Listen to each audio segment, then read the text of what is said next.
Hey guys, welcome back to Vikram tutorial. एक बार फिर से सभी का स्वागत करते हैं। आज का टॉपिक है मध्यकाल में झारखंड, यानी प्राचीन काल में झारखंड को समाप्त करने के बाद आज का टॉपिक लिए हैं मध्यकाल में झारखंड। और लगातार वीडियो आ रहा है, तो आप लोग कंप्लीट वीडियो को देखें और झारखंड के जितने भी एग्जाम हैं उसको क्रैक कीजिए। तो चलिए, आज का टॉपिक है मध्यकाल में झारखंड। तो मध्यकाल में झारखंड जो है वो दो भागों में बांटा गया है, पूर्व मध्यकाल और दूसरा है उत्तर मध्यकाल। अब है पूर्व मध्यकाल। पूर्व मध्यकाल जो है आपका हर्षवर्धन की मृत्यु और दिल्ली सल्तनत की स्थापना के बीच की अवधि को पूर्व मध्यकाल कहा जाता है। तो हर्षवर्धन का जो मृत्यु हुआ, कब हुआ, कैसे हुआ, ये सारी चीज़ों को भी अगर इसके अंदर में दिया है तो हम पढ़ेंगे, नहीं तो इस सिर्फ दिमाग में ये रखिए कि हर्षवर्धन की मृत्यु और दिल्ली सल्तनत जो कि स्टार्ट हुआ था आपका 1206 ईस्वी में, वहाँ के बीच की अवधि को पूर्व मध्यकाल कहते हैं। और हर्षवर्धन की मृत्यु भी शायद 600 के आसपास हुआ था। ठीक है, अब है झारखंड राज्य का संबंध पूर्व मध्यकाल से भी रहा है। अब पहला टॉप इसमें है महामाया मंदिर। तो महामाया मंदिर कहाँ से संबंधित है, यानी किस जिले से संबंधित है, तो ये है गुमला। तो महामाया मंदिर जो है गुमला, दिमाग में ये रखिए क्योंकि इससे रिलेटेड क्वेश्चन बराबर देखने को मिलता है। और एग्ज़ाम तो बहुत दिन से झारखंड में हुआ भी नहीं है, तो जब भी एग्ज़ाम होगा तो इसी से रिलेटेड होगा और एग्ज़ाम लगातार होगा। तो आप लोग झारखंड के जितने भी टॉपिक है सारे चीज़ को अच्छे से कवर अप करें। तो महामाया मंदिर गुमला में, हाफा मुनि गांव में स्थित महामाया मंदिर इस बात का प्रमाण है कि झारखंड राज्य का संबंध पूर्व मध्यकाल से रहा है। महामाया मंदिर का निर्माण नागवंशी शासक गजघंट राय ने 908 ईस्वी में कराया था। ध्यान दीजिएगा, देखिए 908 वही पूर्व मध्यकाल का जो समय है आपका 1206 के पहले और 600 के बाद का ईस्वी है। ठीक है, इस मंदिर का प्रथम पुरोहित हरिनाथ नामक मराठा ब्राह्मण था। महामाया मंदिर के बाद टांगीनाथ का मंदिर भी गुमला में, देखिए ये भी गुमला में था और टांगीनाथ का मंदिर भी गुमला में अवस्थित है। इस मंदिर का निर्माण भी इसी काल में हुआ, यानी जिस काल में महामाया मंदिर बना है उसी काल में टांगीनाथ का भी मंदिर बना है और दोनों ही गुमला में स्थित है। अब है छिन्नमस्तिका शक्तिपीठ, जो बहुत इंपॉर्टेंट है, बहुत प्रचलित है।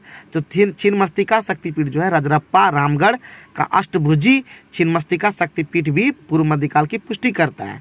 और यहाँ पे हम एक बार गए भी हैं, तो इसके बारे में थोड़ा बहुत बता भी सकते हैं। तो छिन्नमस्तिका बौद्ध ब्रज योगिनी का ही हिंदू प्रतिरूप है। ठीक है, तो छिन्नमस्तिका शक्तिपीठ कहाँ पे है, रजरप्पा रामगढ़ में। अब आते पूर्व मध्यकाल के बाद उत्तर मध्यकाल। बख्तियार खिलजी, 13वीं शताब्दी में बख्तियार खिलजी ने झारखंड होकर नादिया पर आक्रमण किया था। दास वंश के इल्तुतमिश और बलबन के समय झारखंड इनके प्रभाव से मुक्त था, क्योंकि उस समय का नागवंशी राजा हरिकर्ण प्रभावशाली और शक्तिशाली था। देखिए उस समय का राजा जो झारखंड के अंदर में थे वो बहुत ज़्यादा शक्तिशाली थे और आक्रमण करना इतना आसान भी नहीं होता है। तो उस समय ये सब जो है आपका बख्तियार खिलजी यानी दास वंश के इल्तुतमिश जो बलबन, ये सबसे क्या हो गया आपका मुक्त ही था। आगे बढ़ता है अलाउद्दीन खिलजी, यानी अलाउद्दीन खिलजी के सेनापति छज्जू मलिक ने नागवंशी शासक को कर देने के लिए विवश किया, यानी उस समय आक्रमण किया होगा और नागवंशी जो शासक है छज्जू मलिक ने वो अलाउद्दीन खिलजी सेनापति जो था वो नागवंशी शासक को कर देने के लिए विवश कर दिया था। अब है मोहम्मद बिन तुगलक जो कि एक तुगलक वंश का शासक था, का सेनापति मलिक बया हजारीबाग के क्षेत्र में चाई चांपा तक आ पहुंचा था। ध्यान दीजिएगा थोड़ा, जबकि संथाली स्रोत के अनुसार यह आक्रमण इब्राहिम अली के नेतृत्व में हुआ। तुगलक के काल में नागवंशी राजा हरिकर्ण था। तो ध्यान रखिएगा इस सब कि तुगलक के काल में नागवंशी राजा कौन था और राजा हरिकर्ण के बारे में भी और भी आगे में पढ़िएगा भी। फिरोज शाह तुगलक ने हजारीबाग पर आक्रमण किया था और हजारीबाग के सातगांवा क्षेत्र में एक बड़े इलाके पर विजय प्राप्त किया तथा सातगांवा को अपने जीते हुए क्षेत्रों की राजधानी भी बनाया था। लोधी वंश बात करते हैं। लोधी वंश के सुल्तानों के प्रभाव झारखंड से लगभग मुक्त था। इस काल में छोटा नागपुर शासन करने वाले नागवंशी राजा प्रतापकर्ण, छत्रकर्ण और विराटकर्ण थे। लोधी वंश के समकालीन उड़ीसा के गजपति वंश का सामना झारखंड को करना पड़ा। कपिलेंद्र गजपति उस समय दक्षिण पूर्वी भारत का एक शक्तिशाली शासक था। उसने संथाल परगना तथा हजारीबाग को छोड़कर नागवंशी राजा के बहुत बड़े भूभाग पर अपना प्रभाव स्थापित कर लिया। खान देश का शक्तिशाली शासक आदिल शाह द्वितीय यानी आदिल खान द्वितीय ने अपने सैन्य दल को झारखंड भेजा था। अतः उसे झारखंडी सुल्तान के नाम से भी जाना जाता है। तो झारखंडी सुल्तान के रूप में किसे जाना जाता है? आदिल शाह द्वितीय। और आगे बढ़ते हैं शेरशाह। शेरशाह के सेनापति खवास खान ने चेरो महाराज महारथ चेरो को परास्त कर श्याम सुंदर नामक एक हाथी प्राप्त किया। राजमहल की पहाड़ियों के बीच स्थित तेलियागढ़ी के रास्ते का शेरशाह ने अपने बंगाल अभियान में उपयोग किया था। अकबर ने शाहबाज खान को झारखंड पर विजय प्राप्त करने हेतु भेजा था। इस युद्ध में नागवंशी शासक मधुकर शाह की पराजय हुई थी। अकबर की बात कर लेते हैं। अकबर का सेनापति मानसिंह मानभूम से गुजरा। मानसिंह ने परा और तेलकुपी के मंदिरों का जीर्णोद्धार करवाया। पंचेत का किला भी इसी समय बनवाया गया। अकबर के सेनापति मानसिंह ने राजमहल को बंगाल की राजधानी बनाया। परकोटा महल वाले नगरों का संयुक्त रूप से अकबर नगर नामकरण किया गया। आईने अकबरी के अनुसार हजारीबाग के 6 और चंपा परगना बिहार सूबा में शामिल थे। कोकरा के नागवंशी राजा को मुगलकालीन ग्रंथों में जमींदार एक खान अलामा हीरे के खान का मालिक कहा गया है। और एक चीज़ याद रखिएगा, हम जितने चीज़ पढ़ते हैं उसको 2-3 बार वीडियो के अंदर में देखिएगा, याद हो जाएगा। किताब में कितना भी रहे, आपको जब पढ़ेंगे सुनेंगे तो आपको ज़्यादा याद रहेगा। जहांगीर। तुजू के जहांगीरी में जहांगीर ने स्थानीय लोगों द्वारा शंख नदी से हीरे प्राप्त करने के तरीकों का वर्णन किया है। कोकरा के नागवंशी शासक दुर्जन साल, जो नामी है, दुर्जन साल ने मुगलों की अधीनता को ठुकरा दिया था।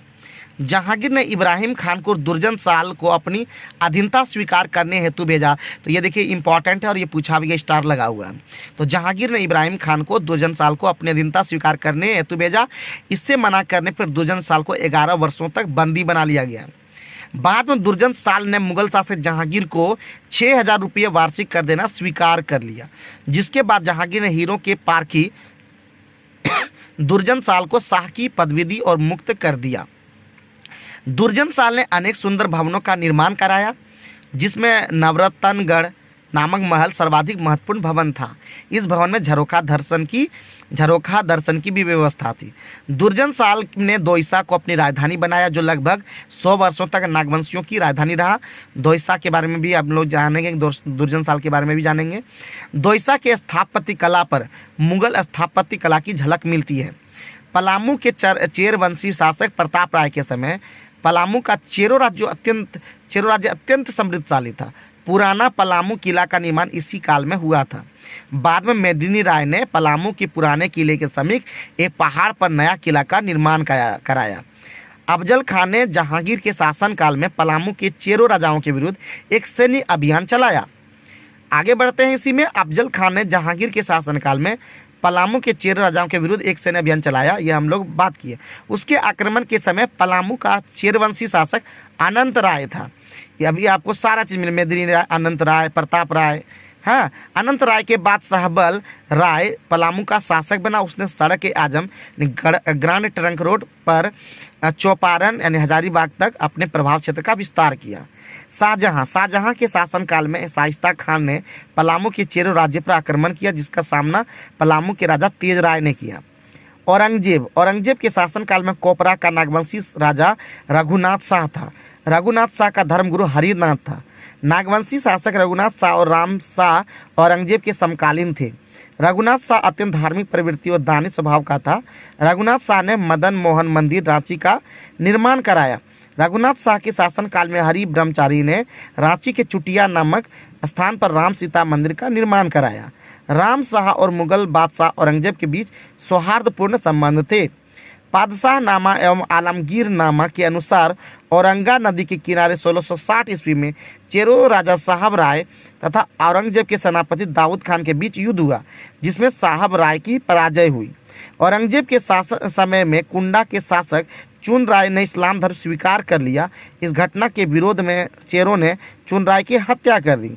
झारखंड में धनबाद एकमात्र ऐसा क्षेत्र था जो मुस्लिम आक्रमणों से पूर्णतः बचा रहा था। तो आज के वीडियो में इतना ही। अगले वीडियो में हम लोग पढ़ेंगे झारखंड के क्षेत्रीय राजवंश।